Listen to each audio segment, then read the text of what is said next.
Hi, this is Quinn Showalter. This is my presentation on Reshma Sajani and Girls Who Code.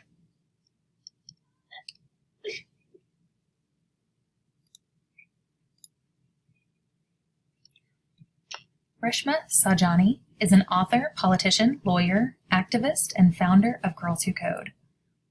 Her parents were refugees after Idi Amin expelled Indians and all people of Asian descent from Uganda. They received refugee status in the U.S. in the 1970s. They were accepted because the U.S. wanted engineers, and both of Reshma's parents were engineers. She went to the University of Illinois, then to Harvard, and then to Yale Law School. She ran an unsuccessful campaign for a seat in the House of Representatives in 2010. She was the first Indian American woman to ever run for Congress. During her run for Congress, she saw a pattern that there were many boys on the campaign trail who were involved in robotics, technology, computer sciences, etc. She recognized the absence of girls in the field, and she decided to start an organization to teach diverse girls how to code in partnership with technology companies.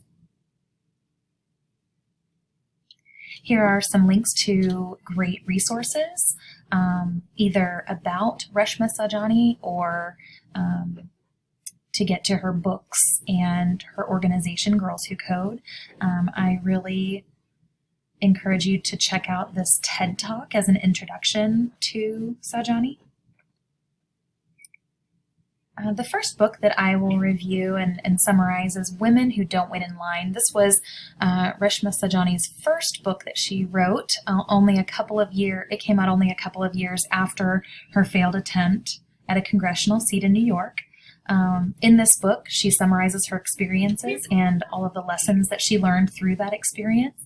She encourages women to push through their discomfort and systemic gender expectations, to follow their ambitions and solve problems. She suggests that women stop waiting their turn or waiting until they feel ready, and instead jump in and get involved. Your aversion to failure and rejection will be confronted in this first book from Sajani. One of the major themes in this book and one of the major messages is that you don't have to be perfect to lead. The next book that I'll summarize is Girls Who Code, Learn to Code and Change the World. With engaging characters and relatable stories about girls who love technology, Sajani empowers young girls to step out of their comfort zones and follow their curiosity. Readers will feel confident to take the next step in coding as they learn practical tips and basic skills from girls who are making a difference in the tech world. Problem solving, persistence, and critical thinking are all included in this inspiring book. In this book, Sajani says that coding is about creating, imagining, and inventing awesome new stuff based on what you're interested in. So she really encourages everyone to get involved in coding.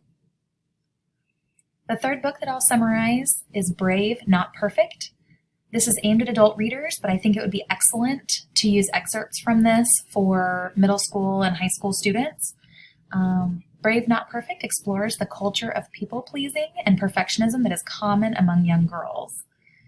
Sajani argues that this commitment to perfection prevents girls from taking important risks to reach challenging goals. Sajani chooses to embrace and practice bravery, and she encourages the reader to stop avoiding failure, setbacks, discomfort, and imperfection. She says, "I'm not alone in having spent my adult life only pursuing positions or projects I knew I'd ace. So many women stick to doing only the things at which they excel, rarely going beyond what makes them feel confident and comfortable." She also says about her own experience as a high school student, she says, "It was better to walk around with a black eye than a heart full of regret." Awards and recognition. Sajani has been recognized in a lot of ways. She's had more than 4 million views on her TED Talk entitled Teach Girls Bravery, Not Perfection. She is the author of the 3 books that I've summarized here. She is a New York Times bestseller twice. And there are lots of others: Fortune's World's Greatest Leaders, Fortune's 40 Under 40, Wall Street Journal Magazine Innovator of the Year, Future Lion of New York by the New York Times, and many, many other ways that she's been recognized for her work with Girls Who Code, her activism, and her writing. Sajani and her organization and her books have had an incredible impact. As an activist, author, and founder of Girls Who Code organization, Sajani has had an enormous impact on millions of young girls who are interested in coding and computer science. The goal of her organization states, Girls Who Code is on a mission to close the gender gap in technology and to change the image of what a programmer looks like and does. Sajani's perspective is that if technology is the future, and technology is the vehicle for future change, then girls need to be a part of building that future. People who are interested in technology aren't just techies in hoodies who like computers and video games. Anyone who wants to have a voice in and an impact on the future of our world in any industry should have technology skills and an understanding of coding. Sajani noticed a severe drop-off in girls' interest in technology and coding as they became adolescents. Her organization seeks to promote interest in technology among girls and to hold on to their initial interest level as young girls. She proposes that girls are less inclined to take risks as they are impacted by social expectations and perfectionistic tendencies. Her goal is to help girls rebel against their fears and set more ambitious goals for themselves, especially in the technology industry. Sajani's book, specifically this book, Girls Who Code, is an engaging instruction manual and coding 101 for any girl who might be interested in learning how to code. She makes learning about technology accessible without being condescending or patronizing. She introduces complex concepts in a palatable way for young learners. As you can see here,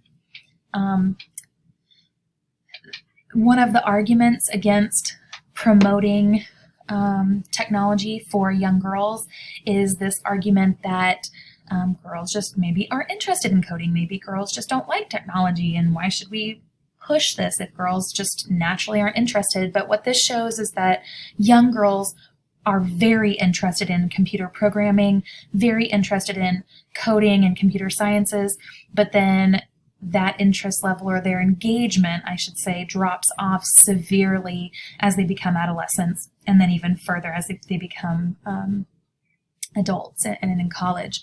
So Sajani is trying to hold on to this early interest level so that girls aren't pushed out of the technology industry that's going to be shaping our future.